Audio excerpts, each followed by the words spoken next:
Hi, y'all. We're back to talk much more briefly about Conquer Good's essay, Poetics, Process, Play, and Power.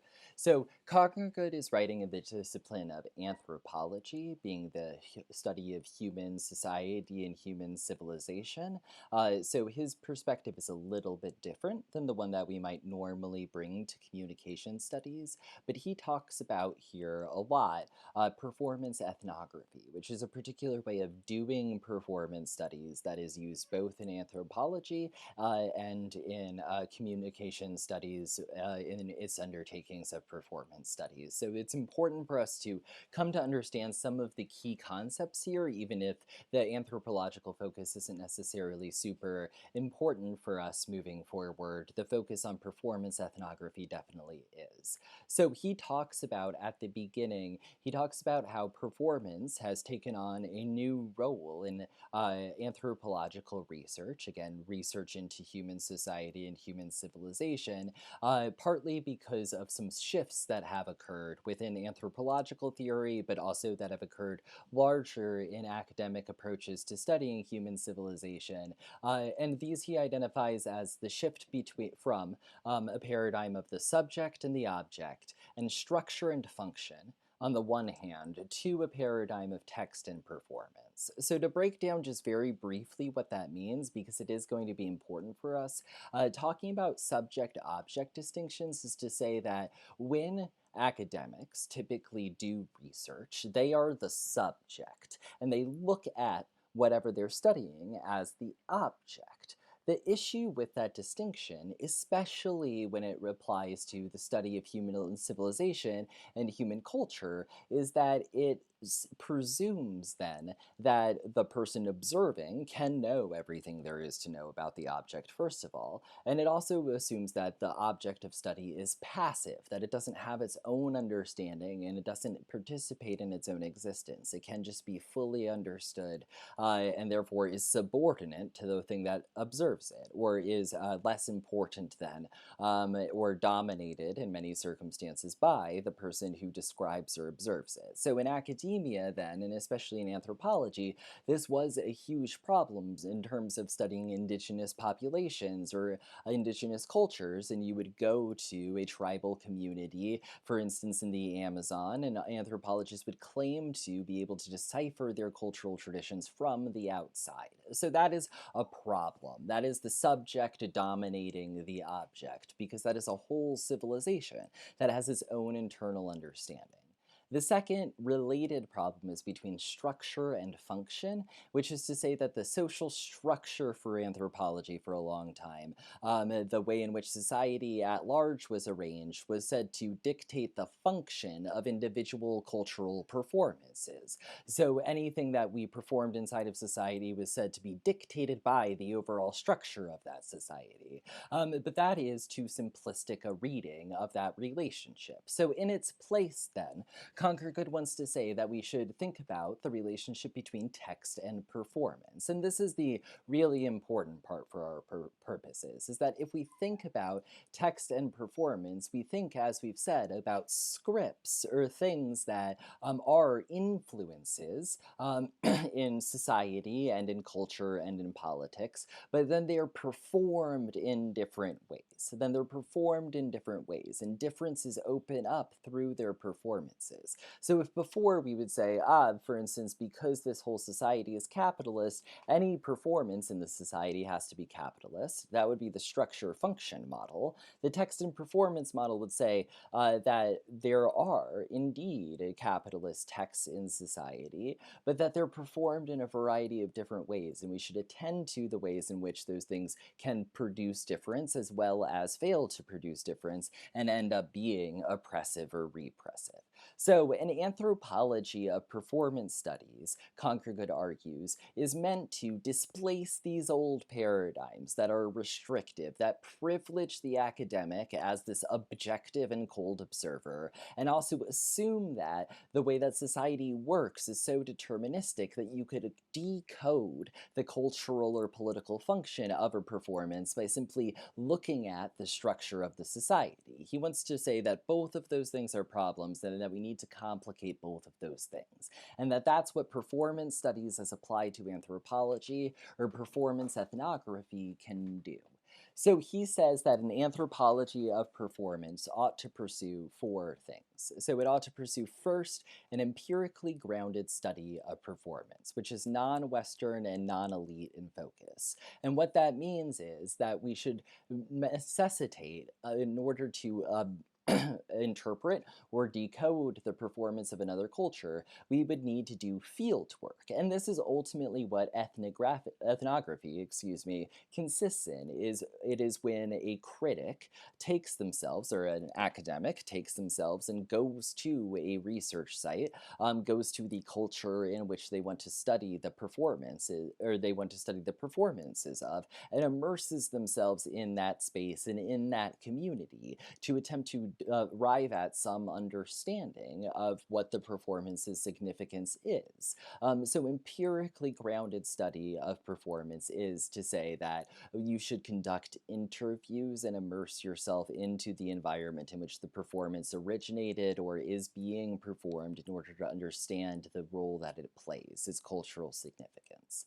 The second thing that he says is important is that we have to understand performance as, or we ought to develop an understanding of performance as meaningful action, as meaningful action. And in this way, he wants to say we ought to understand performance as productive. It does things in society. So this is the make-belief part of Sechner that we were just talking about, is that performance is something that is a meaningful sort of activity. And it's important for him to keep in mind that this applies too to the act of studying or the act of doing anthropology. That is, the anthropologist being part of the community in which they are observing the performance of, being part of those performances, watching those performances, participating in workshops and things like that, all of their activities in order to conduct ethnography and immerse themselves in those communities are things that are fundamentally intervening or producing new results inside of the communities that they're studying. So something that Conquergood and others are going to be emphasizing is that performance studies wants to recognize that by studying a performance, by studying the culture that performs that thing, one is actively participating in how that performance ends up taking place. And one is an active participant in the construction of meaning that takes place there. And you have to be, again, to use the word reflexive, as a academic or as a researcher about the type of influence you have through the act of study, through your performance of research. So C is, or the third element he talks about in an anthropology of performance, is to view performance as an agency rather than an act of culture. And what he means by this is to say, and this is again to talk about structure and function, previously we would understand a performance as an act of culture in that because culture is a certain way, performances are done in that way. They reflect cultural conventions or cultural traditions or cultural scripts. Thinking about performances as an agency of culture is to say that performances actively build that culture. They don't reflect a pre-existing culture. They in turn construct the culture that they are reflecting. So the word agency, like we were talking about in our discussion of Burke when we were briefly talking about the assignment handout yesterday, is to say how something is accomplished. Agency is how something is done. So if you're writing, the agency of your writing is the pen. It's your tool. So to say that performance is an agency of culture is to say that performance is one of the things that allows culture to happen, that facilitates the construction of culture, and that it is important to approach it in that way. Then the last one is that he says we need to separate what he calls, and this is where we get into the title of the piece, the poetics, play, process, and power of performance from an emphasis on science, structure, system, distance, objectivity, and there being a natural observer. So, all of that is to say, without getting bogged down into the details too much, as we were discussing, the way in which we conduct research as people who are doing research, especially on cultures that oftentimes we do not belong to, when we are conducting performance scholarship, we have to be especially anthropology of performance scholarship, we have to be especially attentive to the fact that we are not objective. There is a marked tradition in especially the sciences, the hard sciences, but also in the social sciences and some of the humanities to talking about how knowledge ought to be objective, that is, unbiased. And so the idea of a natural observer is to say that somebody could stand outside of their cultural context and assess objectively what a cultural performance means or what its significance is. And performance ethnography and performance studies more generally seeks to absolutely reject that idea. We look at the person who is conducting research as a co-constructor, as somebody who participates in the building of knowledge with the communities that they are studying. So this is a really, really important intervention that performance studies wants to make, is to say that the objectivity and distance and natural observation that the sciences claims exists really does not. And we ought to replace that, Conquer says, with a vocabulary of poetics, play, process, and power. So let's break down these things then. So poetics is to talk about the fabricated, invented nature of reality. So in the place then of science, which says there is one hard reality usually, reality with a capital R that is objective and true for everyone, performance studies says that reality is poetic, which is to literally say that it is invented, it is artificial. So because of this, we ought to view both performance and scholarship about performance as creative activities. They produce new things in the world. And performance studies wants to emphasize the fact that social knowledge, that social conventions, that political conventions, that power relationships, that all of these things are invented. And because of that, they can be reinvented. And that is a big part of how performance studies conceives its interventions, is by thinking about ways in which we can redo what is being performed already in ways that are more just or lead to liberation.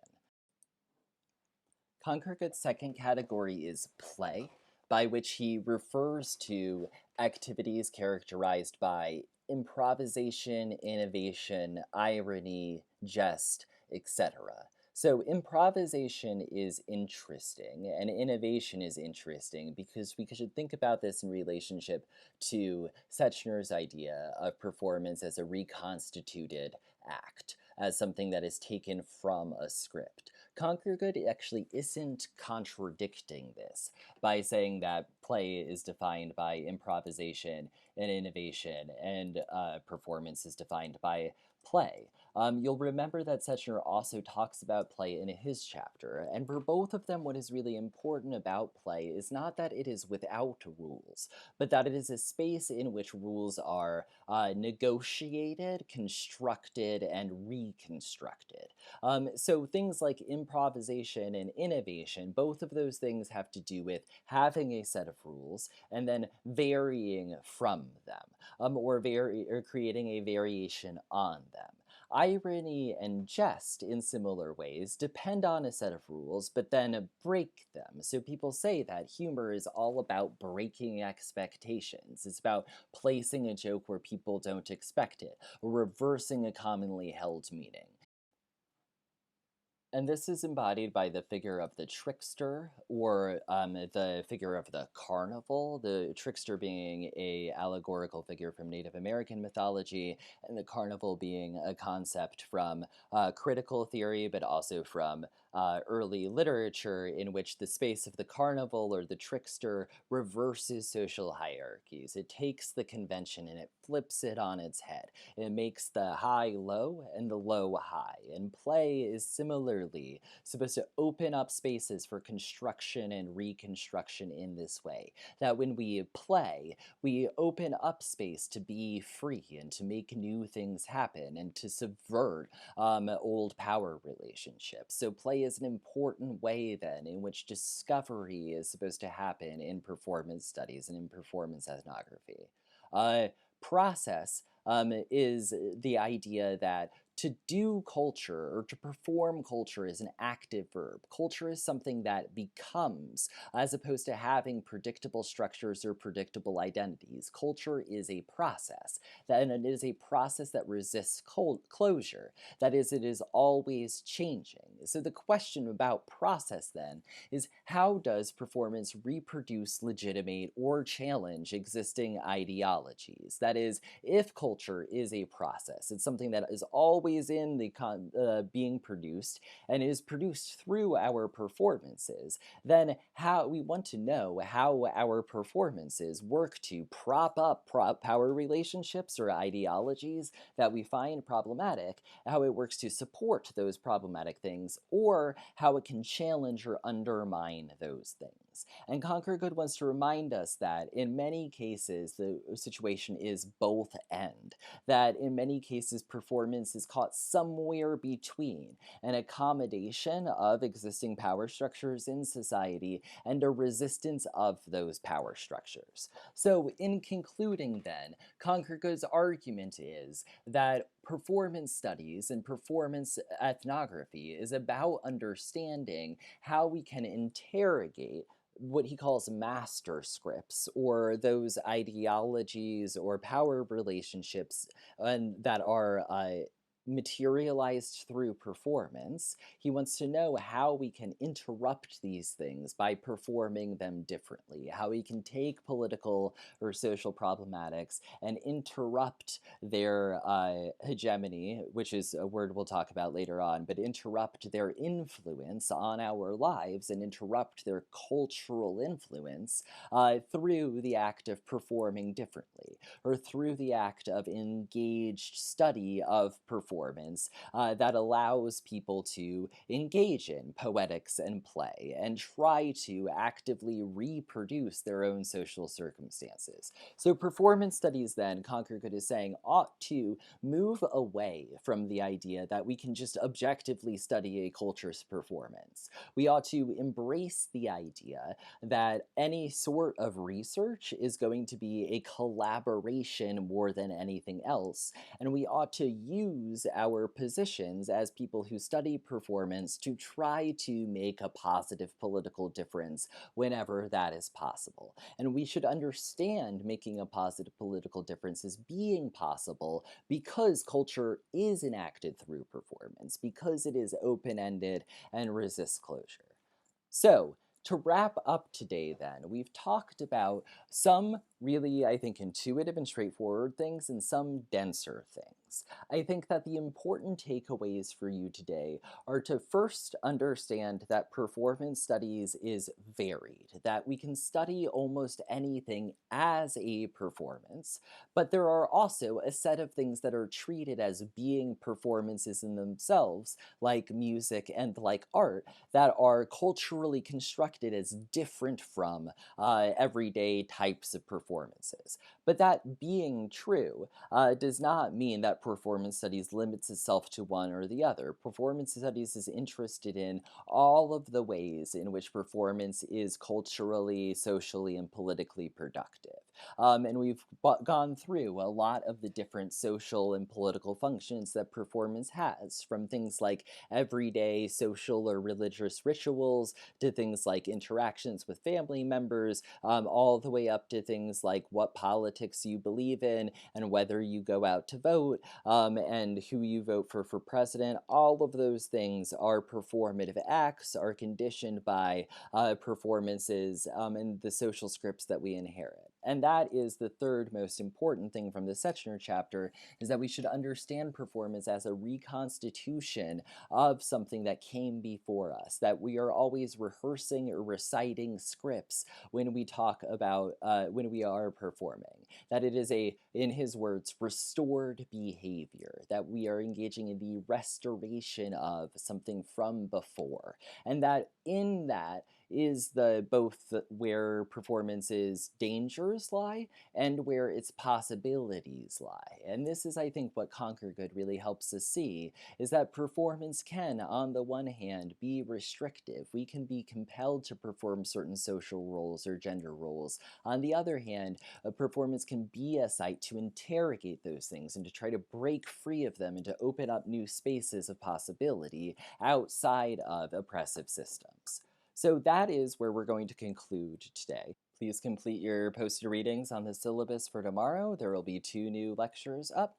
Remember, you can find the Google document with the notes from today's lecture, although, again, those are brief and I expect you to take your own notes, on our resources page, along with the description for your first assignment. I think that I've said a couple of times during this lecture that the assignments due Friday. Remember, we do not meet on Friday, so your first performance is instead due on Thursday, and you will be uploading that to a forums tab that I will open before Thursday. I'll probably open it tomorrow. So please let me know if you have any questions about that or about anything else. Feel free to write an FAQ post about today's material, and if you have any questions about the syllabus or anything, remember that you can always go back and re-listen to the syllabus lecture from yesterday. Otherwise, I hope you have a great day, and I'll catch up with you tomorrow. Bye.